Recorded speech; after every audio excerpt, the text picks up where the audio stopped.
해보려고. 그게 더 중요할 수도 있겠네요. 사실 더 중요한 일이기도 해요. 그렇죠. 특히나 우리 자녀들을 위해서라면 오늘 그래서 다녀오신 곳도 범죄 예방과 관계가 깊은 곳. 네네. 범죄 예방국이 있습니다. 범죄 예방국. 네, 범죄 예방 정책국이라고 하는데요. 거기서는 이제 이미 범죄를 저지른 사람을 다시 그 사람이 똑같은 범죄를 저지르지 않도록 하는데 가장 대표적인 제도가 보호관찰 제도입니다. 보호관찰. 보호관찰 제도 많이 네, 들어보셨죠? 네. 네. 조커라는 영화에도 보면 처음에 조커가 그 보호관찰을 받으러 가거든요. 그러니까 한 달에 한두 번씩 또는 두 달에 한 번씩 이렇게 사람을 계속 면담을 합니다. 준수 사항을 계속 지키고 있는지 주로 확인하고요. 집행유예 선고를 할 때는 구속되어 있던 사람도 그날 그냥 석방되거든요. 그 자리에서. 아, 예. 그러면 이제 그냥 집에 가는 거예요. 그렇죠. 집에 가면 그 길로 가서 피해자를 보호할 수도 있고 뭔가 불안하고 재범을 막아야 되니까 이때 이제 보호관찰을 붙이게 붙이는 되면 경우. 계속 관리가 되기 때문에 재범률이 현저히 떨어집니다. 근데 이제 이 보호관찰의 수단으로 각광을 받고 있는 그 도구가 이제 전자발찌. 전자발찌. 전자발찌. 예, 예. 그 제가 오늘 전자발찌를 하나 들고 나왔는데. 아. 예. 이렇게 생겼어요? 예. 처음 봤어요. 보시죠. 전자발찌. 예. 아, 이게 이제 우리나라에서 공인된 건 이 다 이렇게 생긴 걸 쓰는 네네네. 거죠?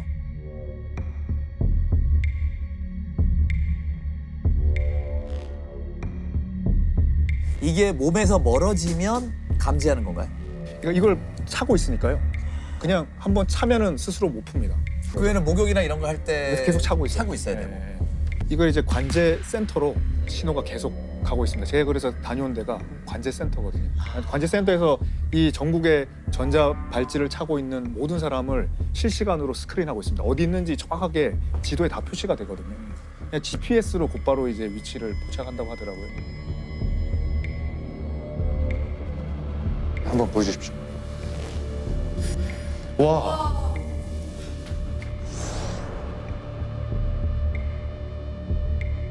이 발찌로부터 모든 신호가 여기에 다 들어옵니다. 발찌의 상태, 대상자가 현재 어디에 있는지, 출입금지 구역에 진입했는지, 준수사항을 위반했는지가 아. 실시간으로 신호가 여기로 다 전송이 돼서 네, 네. 경고가 바로 오게 돼요. 아. 그 팀에 바로 전화해서 그 팀에서 현장 출동해서 현장 배치. 어떤 지역을 벗어나면 안 되는 사람들은 여기 있어야 되는 거니까 그것도 알 수 있고. 예를 들면 이제 미성년자를 성폭행한 범인이다 이러면 이제 출입금지 구역이 뭐 학교, 유치원 이런 데는 다 못 들어가는 거거든요. 거기에 들어왔다 그러면 이제 삐삐삐삐 하면서 이제 신호가 가는 거죠. 그 버튼을 누르면 그 사람이 지금 현재 어디 있는지를 지도에서 딱 보여주는 겁니다. 그리고 그게 이동하는 속도까지 다 나오거든요. 그래서 뭐 이 사람이 걸어가고 있는지 자전거를 타고 가고 있는지 택시를 타는지도 다 알고요. 조금 의심스러운 데를 들어가잖아요. 그럼 이제 전화를 해요. 거기 왜 있냐, 왜 가냐. 또 이거 차고 있으면은 피해자 1km 거리까지 접근하잖아요. 그럼 또 삐삐삐삐 소리가 울립니다. 그러면 이제 그 전화를 하는 거죠. 이 관제센터에서 지금 어디 가냐, 다른 방향으로 가는 게 어떠냐. 그러면서 이제 유도를 하는. 그리고 빅데이터로 범행을 주로 저질렀던 시간을 다 입력을 해놔서 그 시간에 외출을 하면 또 삐삐삐삐 해서 작동이 됩니다. 이게 보니까 뭐 약간 충전할 수 있게 돼 있는 거예요. 예, 충전해야 됩니다. 이거는 본인이 충전하는 예, 거예요. 충전해야 됩니다. 예.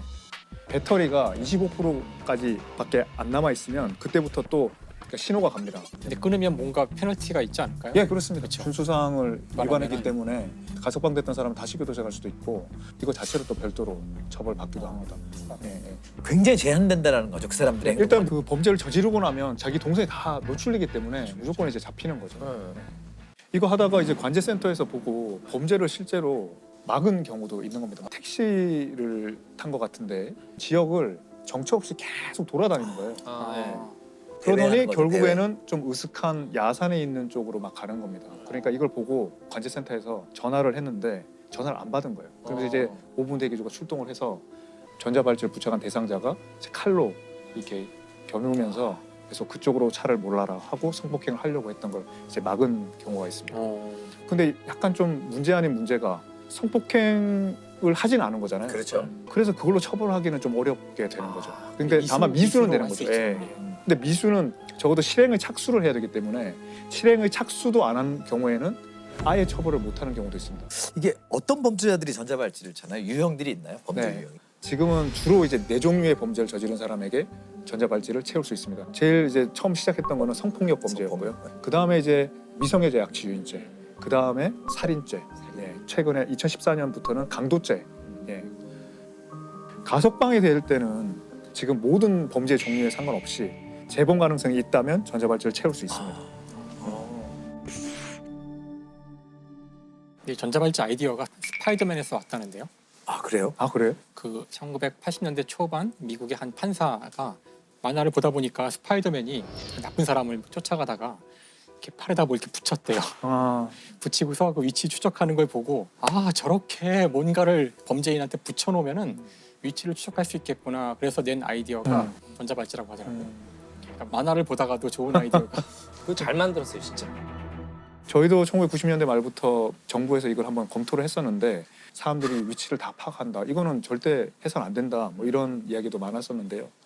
근데 이제 2004년, 2005년 20명 죽인 유영철 사건, 14명 죽인 정남규 사건이 나오면서 이게 2005년도에 처음에 발의가 됩니다. 이 전자장치 부착법이.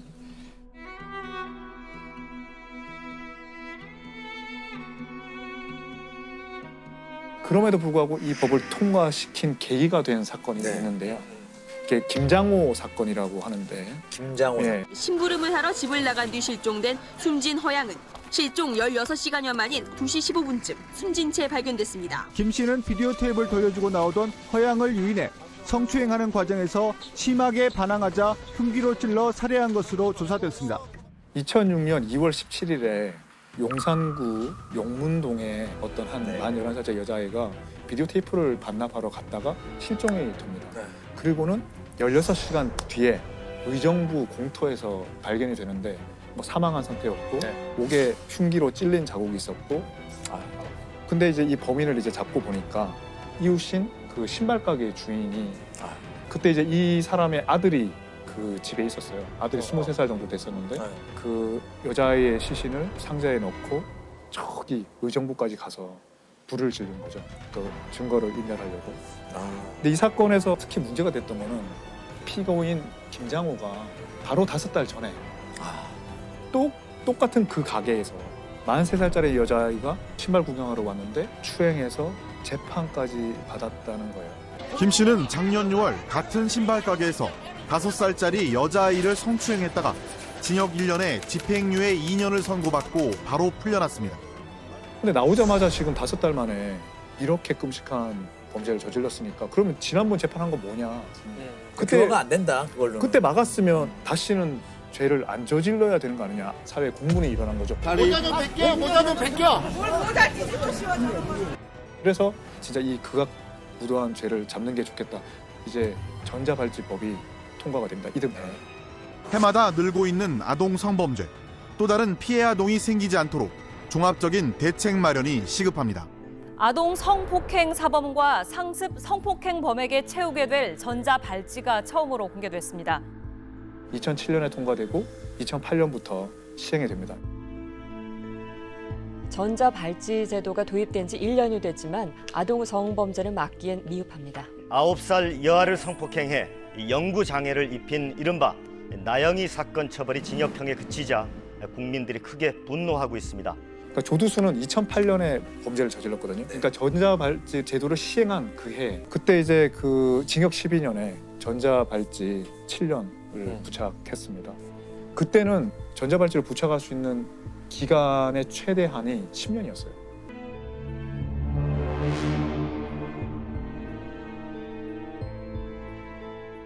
아동 성범죄자 조두순이 서울 남부교도소에서 형기를 마치고 출소했습니다. 알코올 중독성 인지장애란 진단이 나옵니다. 참회하는 모습은 보이지 않았고 68세 나이에 걸맞지 않게 근육으로 몸을 불렸습니다. 그다음에 2010년 들어오면 이제 김길태 사건이 있습니다. 부산에서 예비 여중생을 뭐 참혹하게 살해한 다음에 이제 물탱크에 유기한 그런 사건이었잖아요. 조두순 사건부터 김길태 사건까지 연결되는 그 두 사건이 범죄 예방 제도를 굉장히 많이 바뀌었습니다. 이 전자발찌는 원래 그 전에 성폭력 범죄만 대상이 됐었는데 미성년자 약취유인죄도 여기에 포함되게 됐고요. 살인죄까지 다 적용되도록 돼 있었고요. 그러니까 또 하나 굉장히 논란이 됐던 게 뭐냐면 전자발찌를 이전에 범죄를 저지른 사람에게 소급 적용하는 법안이 통과됩니다. 그래요. 이미 그 형을 다 마치고 풀려난 사람이 2010년 시점에서 과거에 성범죄 저질렀으니까 다시 와 이렇게 해가지고 전자발찌 그렇게 할 수 있다라는 거죠. 그렇게 하고 있었어요. 계속 했어요. 이 법이 통과되고. 이 법이 처음 시행된 2008년 9월 이전에 1심 판결을 받아 현재 형이 집행 중이거나 집행 종료 또는 가석방 등으로 출소한 지 3년이 지나지 않은 성폭력 범죄자도 전자발찌를 차야 합니다. 술집 여주인을 성폭행하려다 흉기를 휘둘러 무고한 시민을 살해한 39살 강모 씨. 2차례 성범죄 전과가 있었지만 전자발찌를 차고 있지 않았습니다. 전자발찌법이 시행된 2008년 이전에 성범죄를 저질러 위헌 논란 때문에 발찌를 채우지 않은 것입니다. 그래서 이 법이 이제 굉장히 논란이 돼가지고 헌법재판소까지 가가지고는 이제 결국 합헌으로 인정을 받게 됩니다. 특히 여성과 아동을 보호할 필요성은 굉장히 강하고 굉장히 중요한 공익인데 성폭력 범죄를 효과적으로 예방할 수 있는 수단은 거의 없다. 전자발찌법 소급 적용으로 많게는 2,600여 명의 성범죄자가 추가로 전자발찌를 차게 됩니다. 조두순 같은 경우에 7년 후에 전자발찌를 차야 되는 의무가 이제 풀리고 난 이후에 혹시 이게 적용이 될 수 있는지 궁금해하실 것 같아요. 2010년도에 이 소급입법이 통과됐을 때는 그 전에 발찌를 안 채웠던 사람들을 채우는 거예요. 근데 조두순은 2008년에 발찌를 찼기 때문에 그 일사부재리가 있어가지고 이 그 재판을 7년 받고 이제 다 끝났는데 그걸 그렇죠. 다시 재판할 수는 없는 겁니다. 발찌를 몇 년 동안 찬다라는 판결을 받았습니다. 재범 사건의 절반 이상이 전자발찌 착용자의 집으로부터 1km 안쪽에서 발생했습니다. 현재 전자발찌는 거주지를 벗어나서 특이한 이동 경로만 추적이 되고 있기 때문에 범죄자가 거주지 인근에서 피해자를 물색하는 경향이 있습니다.